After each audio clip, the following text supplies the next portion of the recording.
Hello दोस्तों, स्वागत है आप सभी का हमारे यूट्यूब चैनल पर। दोस्तों, आज दिनांक हो गई 31 जनवरी 2026। ये हफ्ता और ये महीना दोनों एक साथ ख़त्म हुए। इस हफ्ते में हमें प्याज की जैसी स्थिति रही, मतलब इस हफ्ते में प्याज की जो स्थिति रही, उसका क्या कारण था, कैसे स्थिति रही और आगे उस हिसाब से हमें देखते हुए क्या हो सकता है, उसके बारे में चर्चा करेंगे और इस हफ्ते का साप्ताहिक विश्लेषण करने की कोशिश करेंगे। दोस्तों, ये हफ्ता 3 दिन की छुट्टियों के बाद स्टार्ट हुआ। इस हफ्ते के पहले दिन भी हमें छुट्टी देखने को मिली। हफ्ते का पहला दिन मंगलवार के दिन से रहा, क्योंकि 26 जनवरी की छुट्टी थी।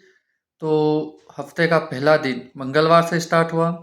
पहले दिन जिस प्रकार 3 दिन की से पहले छुट्टियां थी, तो हमें उम्मीद थी कि हाँ, आवकें थोड़ी बढ़ती हुई दिखेगी। तो आवकें बढ़ती हुई दिखी, लेकिन इसका फ़र्क भावों पर हमें पड़ता हुआ नहीं दिखा। भाव अच्छे देखने को मिले हमें। तो हमें उम्मीद थी कि हाँ भाई, अगर भाव पहले दिन अच्छे हैं तो आगे भी बढ़िया रहने की उम्मीद ही, मतलब एक आशंका, या आप समझिए एक वो था कि हाँ, आगे भी भाव अच्छे ही देखने को मिलेंगे।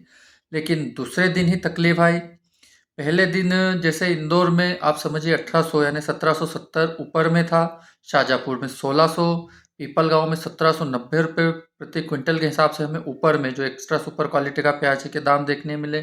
दिल्ली में 2150 और बेंगलोर में 2300 रुपये प्रति क्विंटल के हिसाब से हमें प्याज देखने को मिले।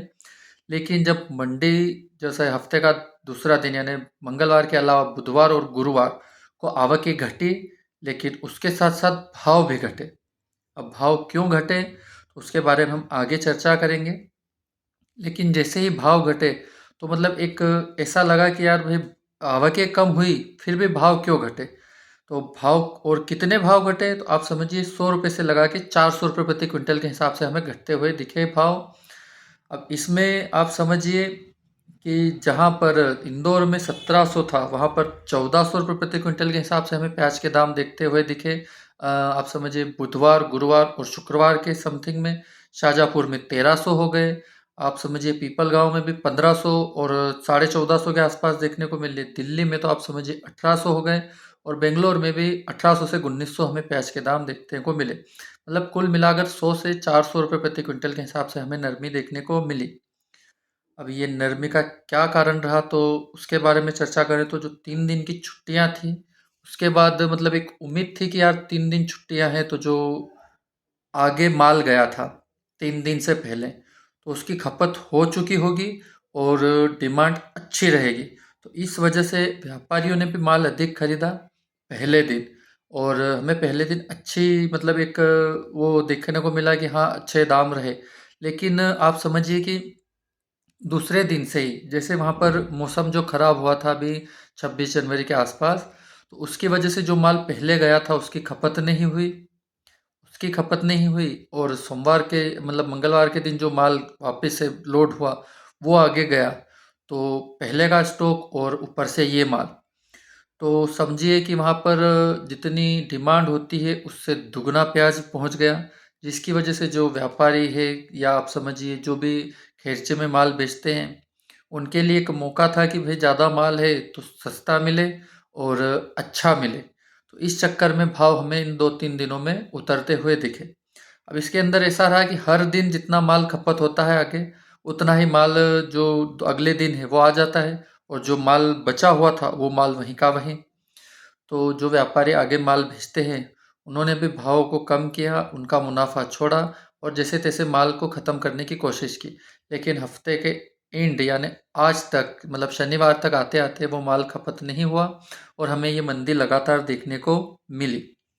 अब इस हफ्ते के अंत तक भी अभी माल खपत नहीं हुआ, तो अब आगे क्या हो सकता है उसके बारे में अगर बात करें तो दोस्तों, जिस प्रकार हमें अभी तक खपत, जो आगे माल गया था उसकी खपत नहीं हुई, लेकिन कुछ मंडियों में आवकें धीरे धीरे कम होती हुई दिखी। तो लगभग एमपी की सभी मंडियों में आवकें कम हुई। गुजरात का माल जो आ रहा है वही आ रहा है, उसके भी बारे में कोई ऐसे मतलब टेंशन की बात नहीं है। टेंशन है महाराष्ट्र के माल की।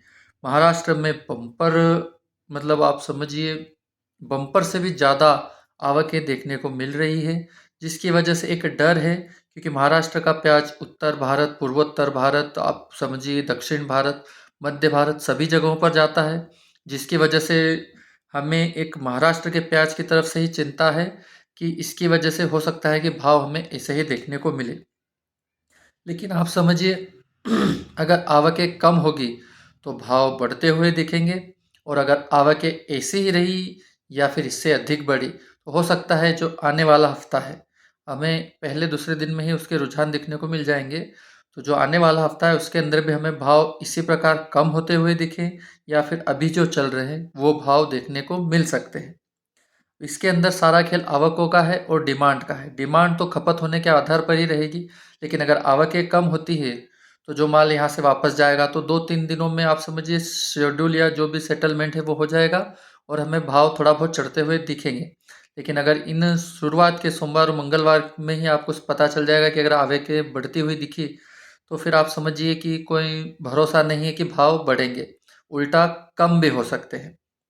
इसके अलावा किसानों के लिए क्या सलाह है, तो किसानों के लिए है कि वो अपना माल न रोकें, क्योंकि आगे मतलब आप समझिए भाव बढ़ने की संभावनाएं कम है, उल्टा कम होने की संभावनाएं हैं।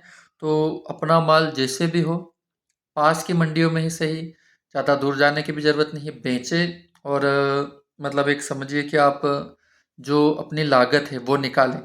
दूसरा है जो प्याज किसान मंडी में ले जा रहे हैं क्वालिटी में ले जाएं ताकि आपको अच्छे दाम मिले, क्योंकि दोस्तों अभी हमने इस हफ्ते में देखा कि जितना माल आप समझिए कि 10% अच्छी क्वालिटी का प्याज आ रहा है, फिर 30% जो गोल्टा या मोटा माल है वो आ रहा है, लेकिन इसके अलावा जो 60% माल है वो इन सब का खेल बिगाड़ रहा है।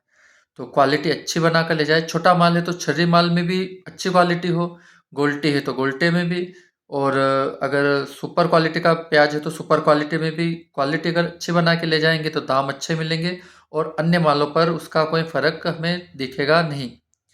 दोस्तों आज तक की यही खबर थी। इसके अलावा एक खबर है जो बांग्लादेश की तरफ से है कि बांग्लादेश में दोस्तों अभी आज की तारीख तक वहाँ पर हमें भाव, जैसे मैंने पिछले परसों पहले दिन आपको बताया था कि वहाँ पर भाव 50 पार हो गए हैं। तो आज खबर आई है कि वहाँ पर 70% के आसपास प्याज के दाम पहुँच गए हैं, और उम्मीद जताई गई है वहाँ के जो भी विशेषज्ञ हैं कि हफ्ते 2 हफ्ते के अंदर ये भाव हो सकता है कि आगे 100% के आसपास भी पहुँच जाए। अभी तो निर्यात बंद है, 31 तारीख आज हो गई और निर्यात संपूर्ण रूप से आप समझिए बंद हो गया। अब जो 1-2-4 ट्रक इधर उधर जाएंगे, इसके अलावा कोई खास निर्यात की ऐसी कोई खबर नहीं है। लेकिन अगर आप समझिए 100% या इससे ऊपर अगर वहाँ पर प्याज के दाम होते हैं तो एक हल्की ही सही लेकिन उम्मीद है कि कभी फिर से 150 टन या 100-200 ट्रकों की हमें एक वहाँ से डिमांड देखने को मिल जाए। हालाँकि वो होगा नहीं होगा उसके बारे में हम आपको आगे बताएँगे। बाकी अभी तक यही खबर है। मैं फिर से डायरेक्ट मतलब शुरू से समझा दूँ कि पहले दिन आवकें बहुत थी मगर फिर भी भाव अच्छे थे। फिर 2-3 दिनों में आवकें घटी लेकिन भाव भी लगातार घटे। फिर मैंने जो भाव बताए थे वो इसके अलावा भी क्या कारण थे कि आवकें घटने के बाद भी भाव घटे। तो जो 3 दिनों की छुट्टियाँ थी पहले, उसमें हमें मतलब एक अनुमान था कि हाँ भाई भाव जो आगे माल गया है वो ख़त्म हो जाएगा और डिमांड रहेगी तो भाव ऊपर होंगे। लेकिन जो बारिश आई थी जिससे मौसम ख़राब हुआ था, ट्रांसपोर्ट पर असर पड़ा था, उससे जो माल गया था उसकी खपत नहीं हुई, और सोमवार और मंगलवार को एक्स्ट्रा माल वहाँ पर पहुँचने की वजह से आप समझिए खचाखच माल भरने की वजह से लेवाली कमज़ोर देखने को मिली और भाव टूट गए। ये कारण थे। इसके अलावा महाराष्ट्र का मैंने बता दिया कि महाराष्ट्र का प्रेशर सबसे ज़्यादा है। एमपी और गुजरात में इतना माल नहीं है लेकिन महाराष्ट्र में बहुत अधिक माल है जो लगभग पूरे देश में प्याज की स्थिति खराब कर सकता है। तो दोस्तों यही था वीडियो। इसके अंदर आपको जो अच्छा लगा हो उसके बारे में भी बात की। बाकी आगे जो होगा इस हफ्ते में, अगले हफ्ते में जो हो सकता है उसके बारे में भी मैंने जो भी एक अभी तक हमें दिख रहा है उस हिसाब से बताया। बाकी अगर वीडियो पसंद आए तो लाइक और शेयर करें, चैनल को सब्सक्राइब करें। अगर कोई सवाल हो तो कमेंट करके पूछें, और जो मैंने बताया इसके अलावा अगर और भी कोई चीज़ें मुझे छूट गई हो तो आप कमेंट करके वो भी हमें बता सकते हैं। बाकी मिलते हैं अगले वीडियो में, तब तक के लिए जय हिंद, जय जवान, जय किसान, भारत माता की जय।